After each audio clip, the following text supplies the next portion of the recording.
Hello, everybody. How you doing tonight? Hello. Up. Coming up. Up. It's a new trick. Hi, Charcoal. How you doing? All right.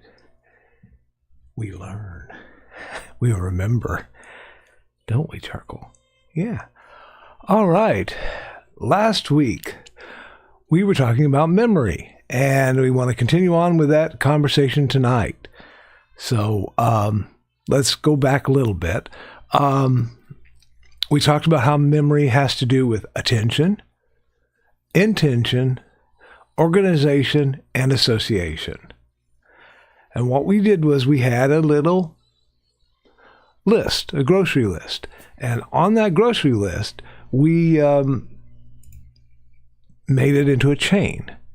And that chain gave us one item, then the next item, the next item. The psychology behind this is that, first of all, it gets your attention. It's a little something different. Might not be something you do every day. And the visual images are made usually very strongly to get that attention, okay? Intention.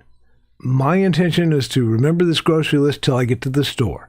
After that, gone, right? Well, this week it was to remember it for this week. Last week's intention was to remember it for this week. So we'll see if I did that or not. Thirdly, organization. I organized the list. I made sure it was done in a way that I could remember it.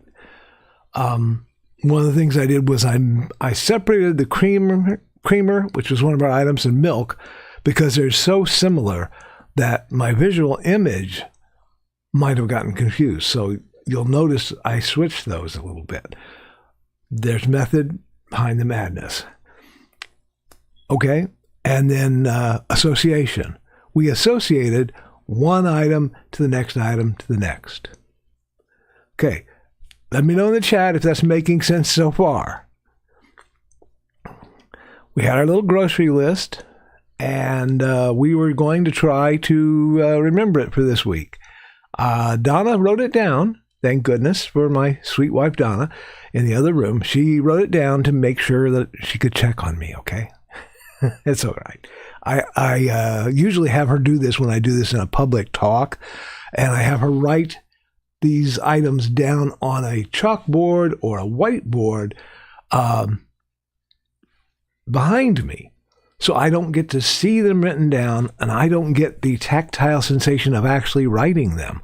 So I'm hobbling myself as far as memory is concerned there, just to make a point that I can do this just by hearing the words and speaking the words and making sure I've got the words correctly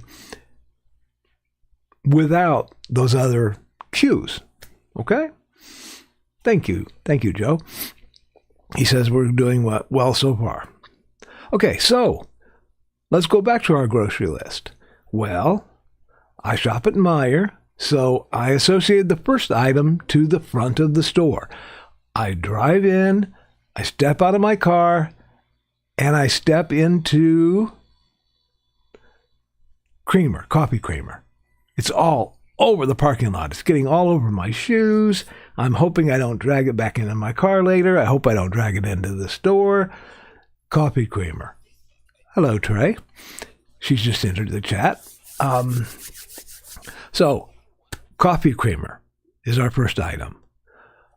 Next thing I associated that to was Coca-Cola, because I needed to buy Coca-Cola. So I saw myself pouring the coffee creamer into Coke instead of coffee, and that would taste bloody awful. So that was my silly association. The sillier the better for me to remember these things. Okay, now I've got coffee creamer and Coke.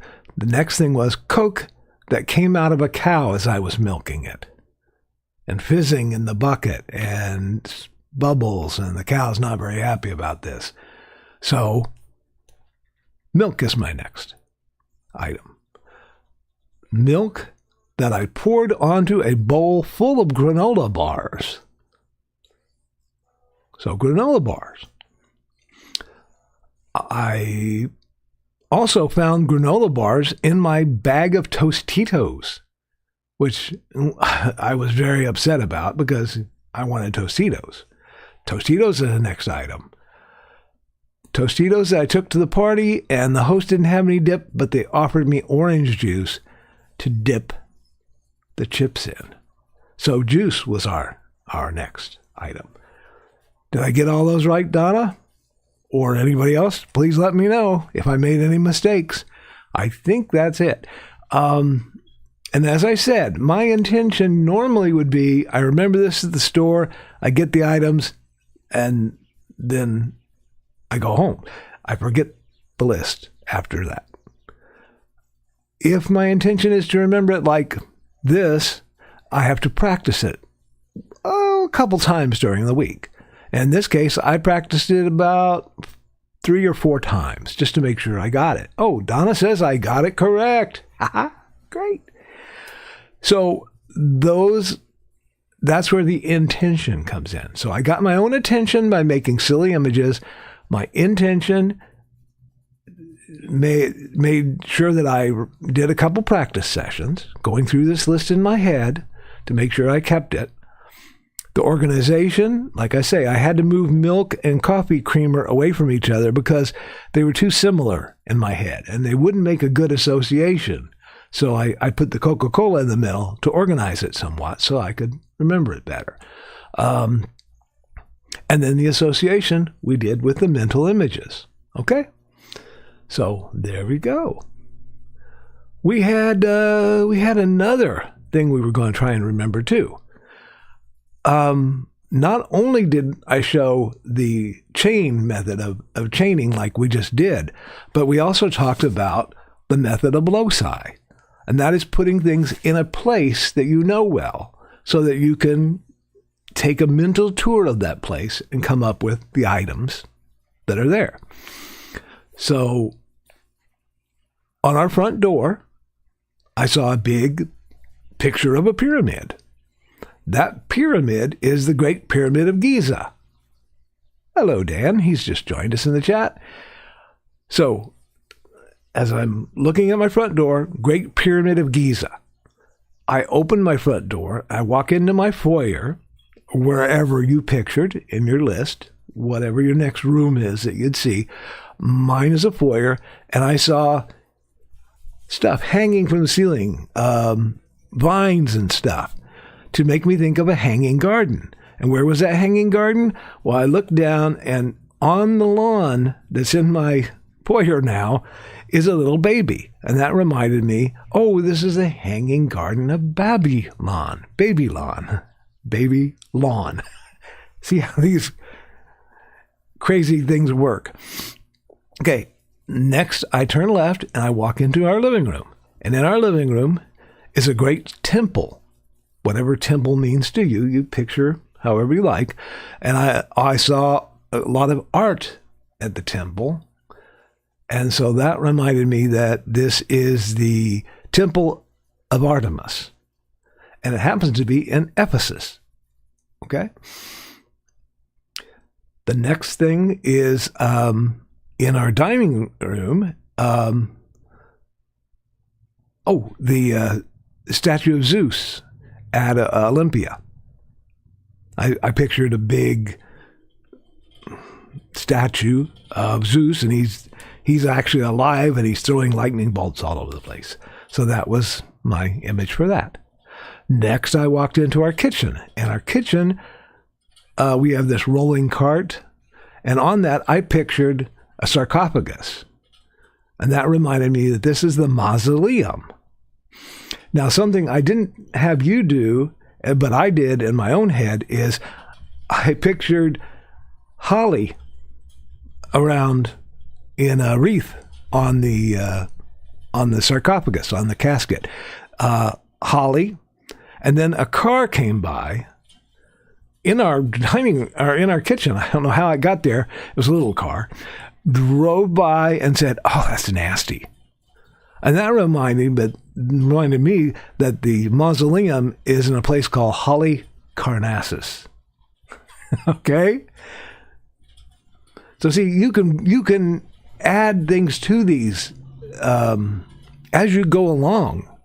You don't have to learn it all at once. You can add things later if you want to. The next thing that we pictured as I walked from our kitchen into our sunroom is I saw this great statue that went through our ceiling and was holding a torch up there. He was the Colossus of Rhodes. He was very colossal. Okay. And then I walked into our library and I pictured this bright light from this lighthouse. It's a very fair lighthouse.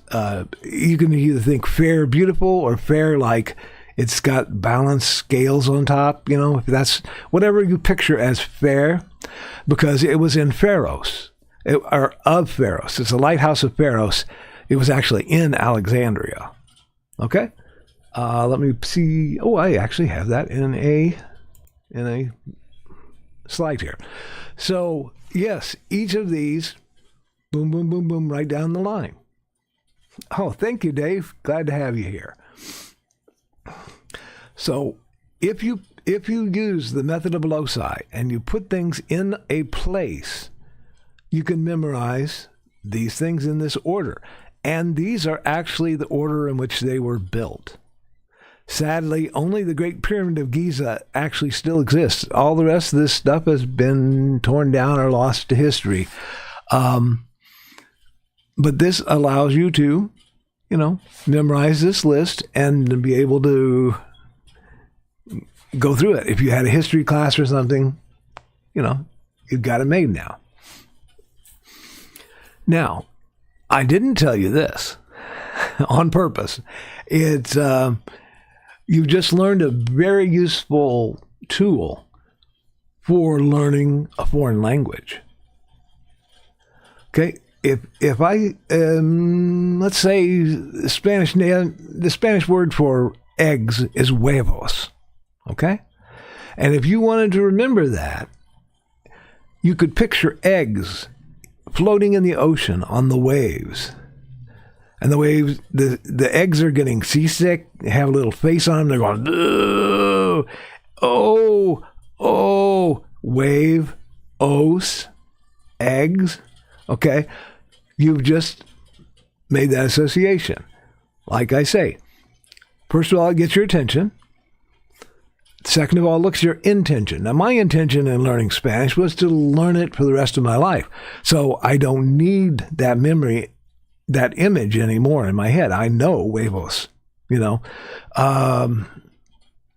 but at first, see, that helps you to keep it in the short-term memory. Okay, the short-term memory.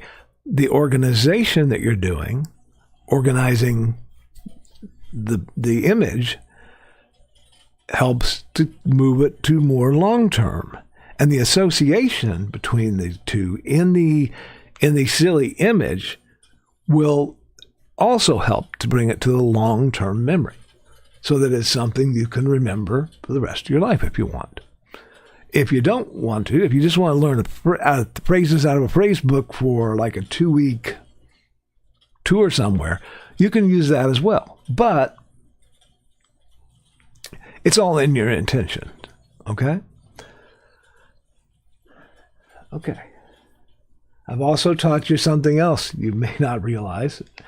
You only need one more thing to do it, and that is names and faces. Names and faces. This lady right here, that's Miss Fontana. Okay? Can you see that fairly clearly? I think so. Miss Fontana has some characteristic that strikes you out at you. It could be your hair, could be your eyes, could be her lips, or you might think she has a rather large nose. Whatever first strikes you about that woman, think about that. Okay? For me, it's her lips. I can just picture her opening her lips and water shooting out like a fountain. Fountain Fontana. Okay?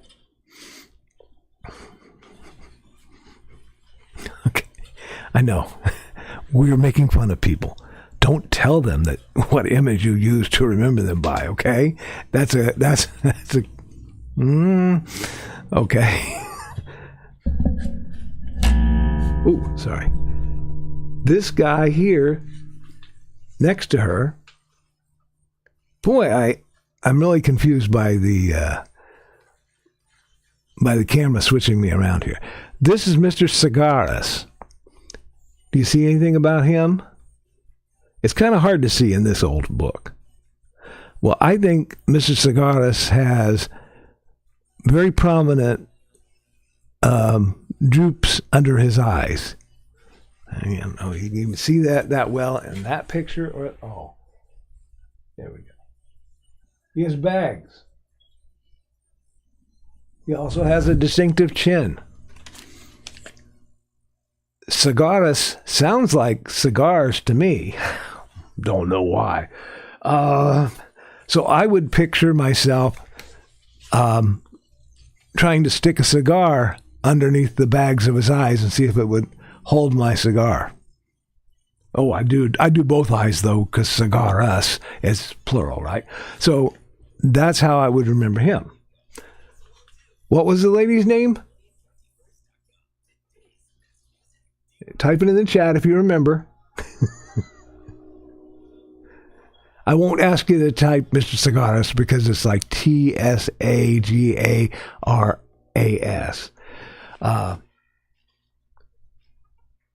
Hi, Dawn. Dawn was not the name of the lady, but that's okay. So that was out of the book of the memory course, the one I was showing you before. Hang on, let me pull this back out for you.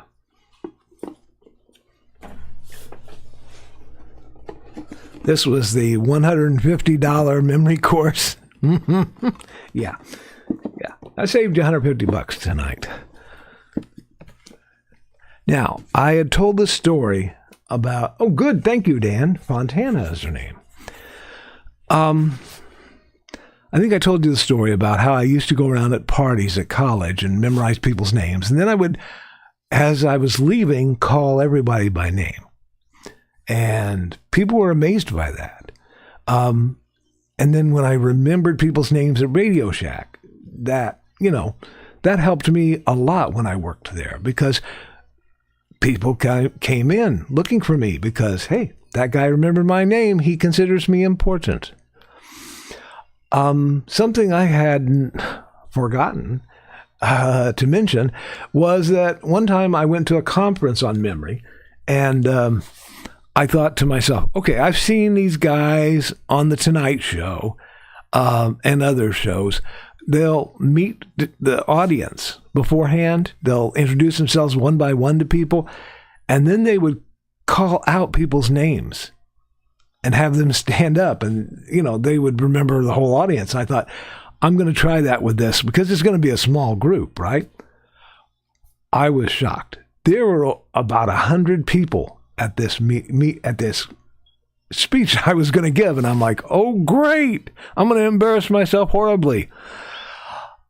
Actually, I was able to memorize 100 people's names and faces and call most of them out correctly. I amazed myself. Think of how it amazed them. So most people won't have to do that. That's a stunt, okay? Most you have to remember, 8 or 10 people at one time. It's not that hard to do. So what I try to accomplish with this is, one, attention. Pay attention to the name. Get the name. If you don't get the name, ask again. I mean, it's very embarrassing if you go later and go, oh, crap, what's that person's name? I don't think I heard it. Get the name. So attention. Intention. My intention at that meeting was just one time. If I saw those people again, I probably wouldn't recognize them. It was just a stunt.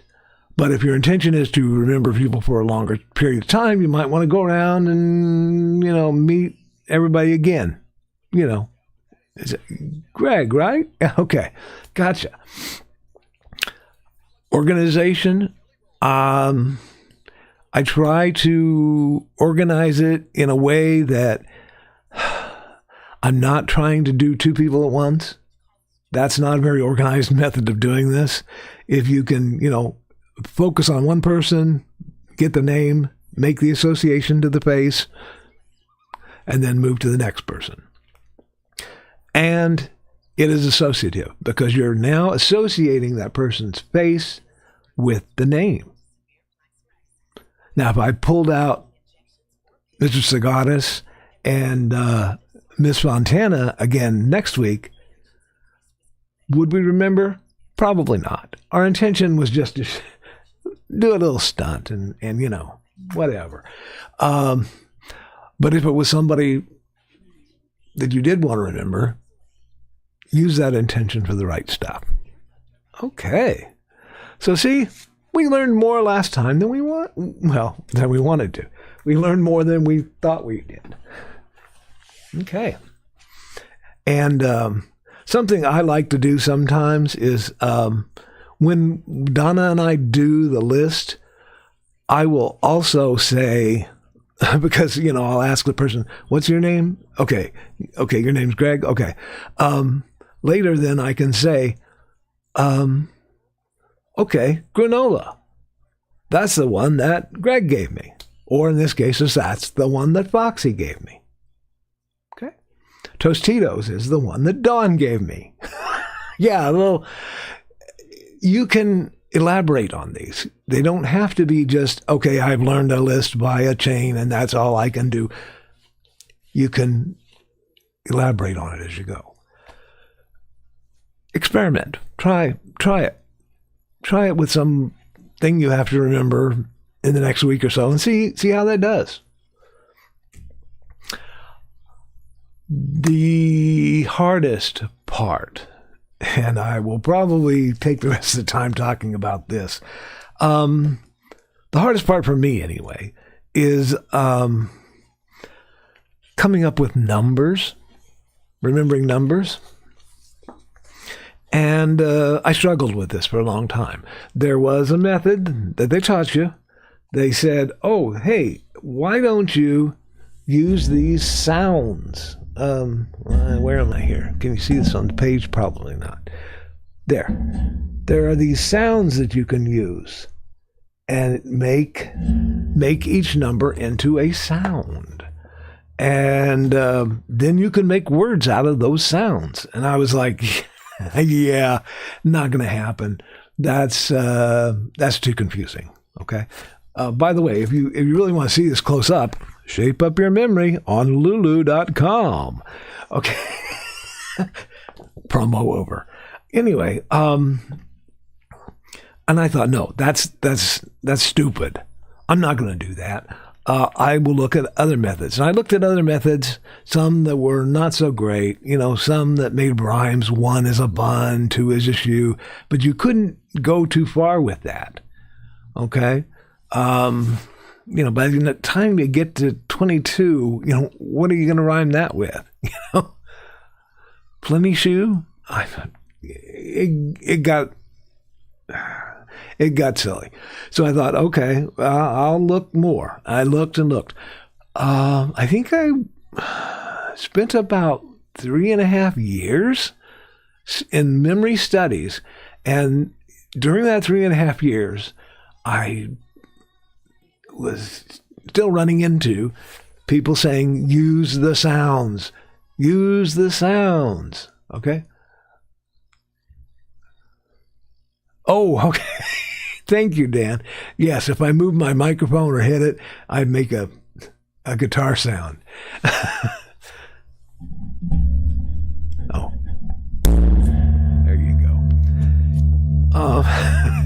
What we do to entertain on this show. So I was still looking, 3.5 years later, I'm still looking for a better way of memorizing numbers. I found this book, a very old book, back in the secret stacks of the University of Illinois Library, where they really don't let undergraduates go. But I told him I was doing genealogical study, which I kind of did for about 5 minutes. And then I went right over to the section on psychology and memory. And I found this book that was in French from quite a long time ago. Oh my gosh. Okay, I can't speak French. So I went to another part of the library, got a French-English dictionary. This was before we had Google Translate, folks. Give me a break. So I got the French-English dictionary, and I'm kind of trying to translate. I turned the page, and this same number system appears. So I thought, oh, okay, I'm going to try this. I'm going to try using this sound system and giving them sounds. So a 0 is an S or a Z, okay? It's easier to start with just the letters and then move into using the sounds later. So I just said, okay, no, 0 is going to be an S. It's when I first start out. A 1 is a T or a D. Okay, I started out with T, but after a while, you can make more elaborate words out of these things. So if the number was 510, it would be LTS.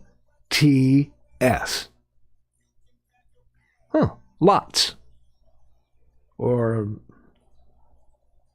let's, or something like that. So now that word would be lots. So I would associate lots to whatever it was that I wanted to remember.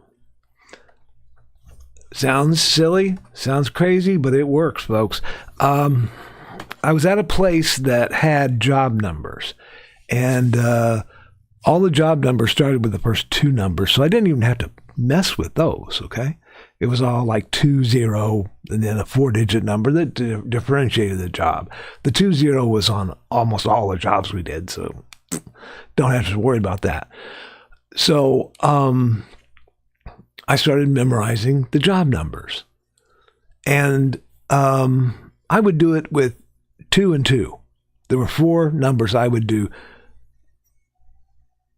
2 first ones to make a word, this 3rd and 4th to make a word. And then I would associate that with the job. So if the job was like putting cans on a pallet, which is what a lot of the students did, that job would have a number, and I would, okay.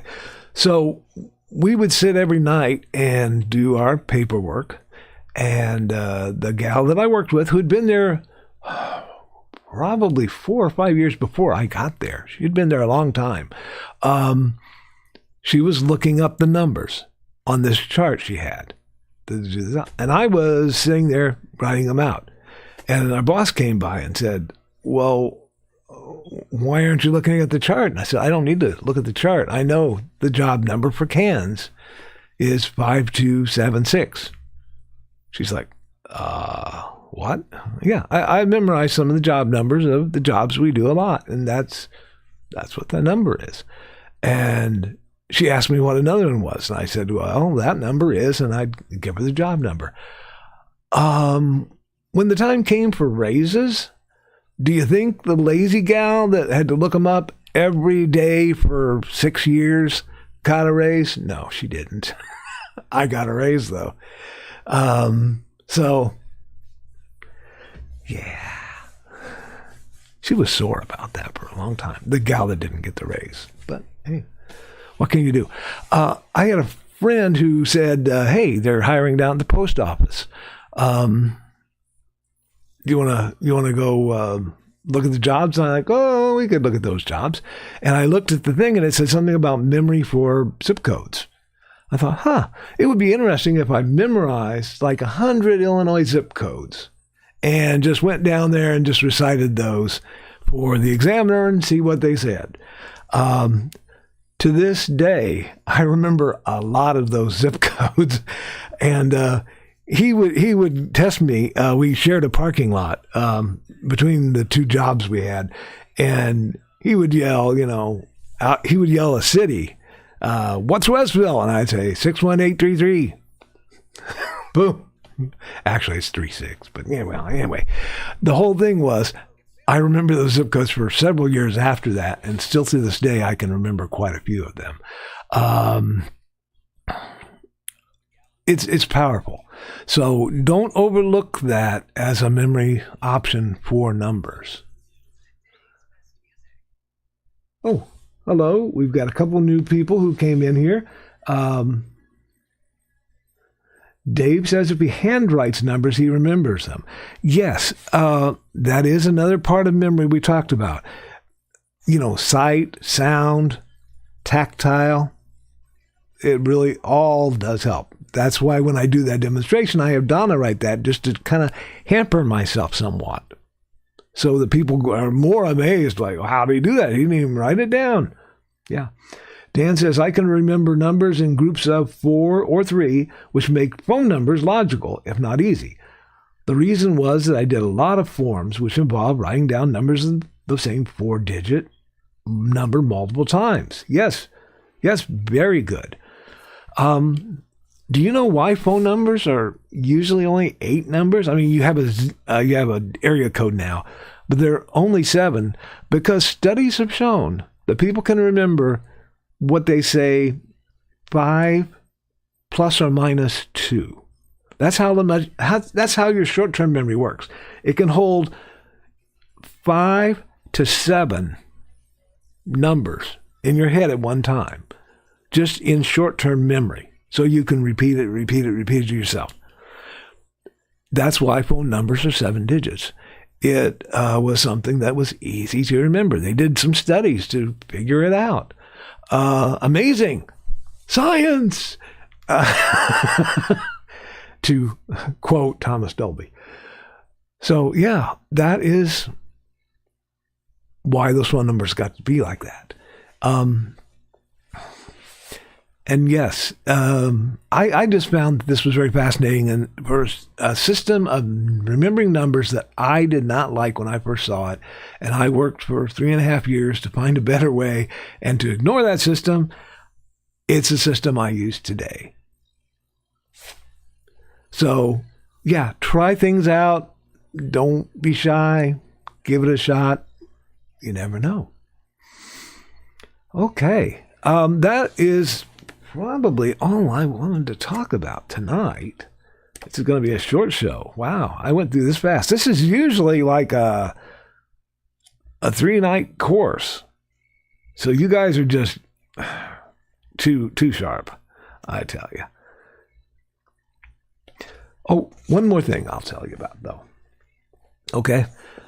Once you learn the number system, you can use those to make what they call peg. So 1 is a T or a D sound.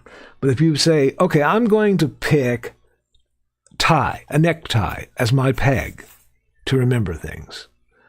2 is N. So you might think a hen, knee. It's just a sound. Don't think the K, okay? Knee, Noah. Picture a guy with a long beard, Noah. Now, when you think of the Great Pyramid of Giza, think of it wearing a huge tie that comes from the apex all the way down to the ground. A big, horrible-looking tie with flowers all over it, and it's gaudy, it's purple and pink. Okay, that's a tie. That is the Great Pyramid of Giza. It is the first great wonder of the world that was built. Okay? 2, Noah. I picture a guy in an ark, and there's hanging plants all over the place with a piece of AstroTurf and a baby laying on it. That reminds me that number 2 on my list, Noah, is the Hanging Gardens of Babylon. Okay? If you do that this way with the pegs, then if someone says, oh, Carl, what's number 5? And I think, well, okay, L is 5 in the system. So I picture a lawman, usually my brother, He was a policeman for a while. I picture a lawman, and he is guarding the mausoleum at Halicarnassus. Okay, so yeah, you can do things in chains. You can do the loci. You can use pegs, but give them a chance. I think our assignment for this week, you get another assignment, is to try out one of these systems. You don't have to use the numbers if you're not ready for that yet. But use one of these systems to try to remember something that you need to remember during the week. Or try them in your foreign language studies. Okay? That will be the assignment. Okay, for the next 5-6 minutes or so, I'll entertain any questions you have about memory whatsoever. I'll wait. I need Jeopardy music to play or something. If anybody has any questions about memory and memory improvement. Oh, Foxy had mentioned, I remember the first and last of the wonders. That's what we learned last week, is that sometimes we remember the first and the last of our study period. That's why you want to make your study periods short. Okay? Yeah, very good.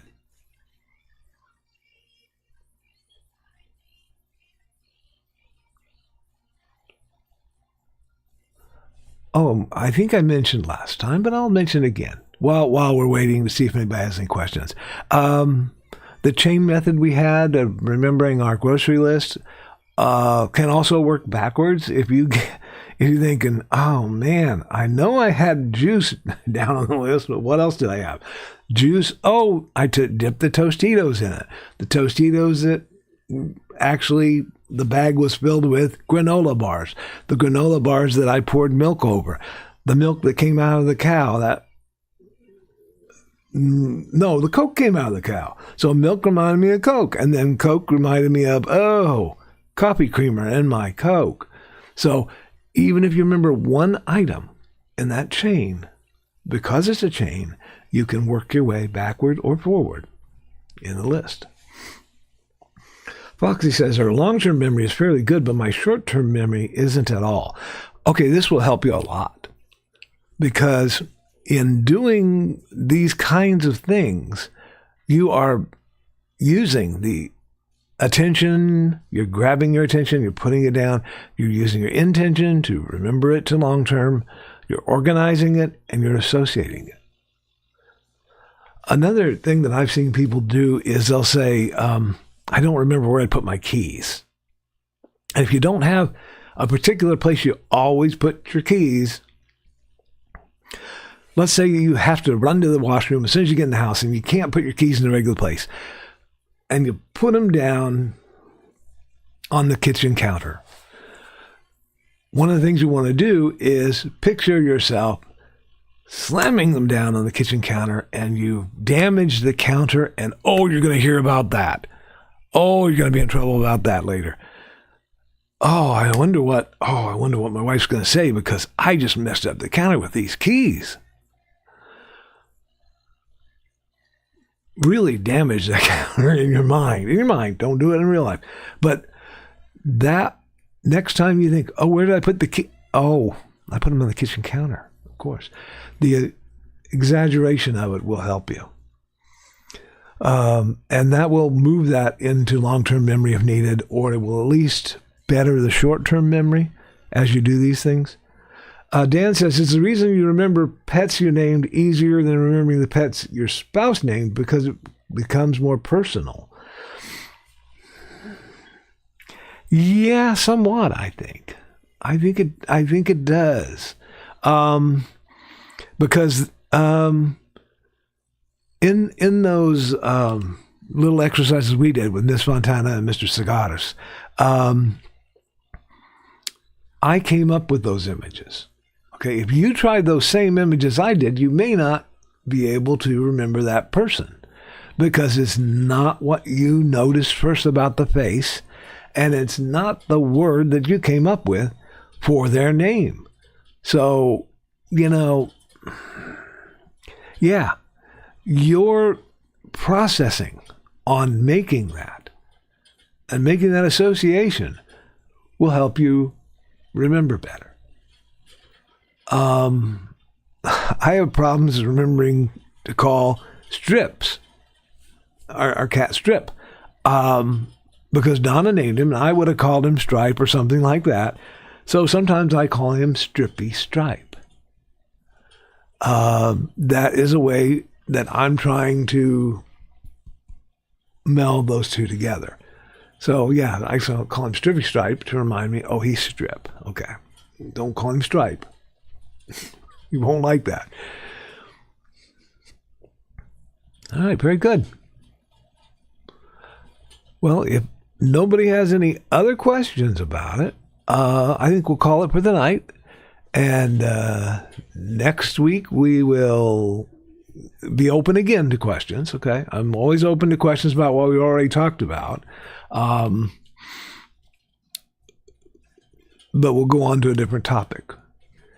And I'm not sure what the topic will be yet because I am vacillating over one that's kind of boring and one that I'm going to have to get some bourbon for because I'm going to get a little ticked, okay?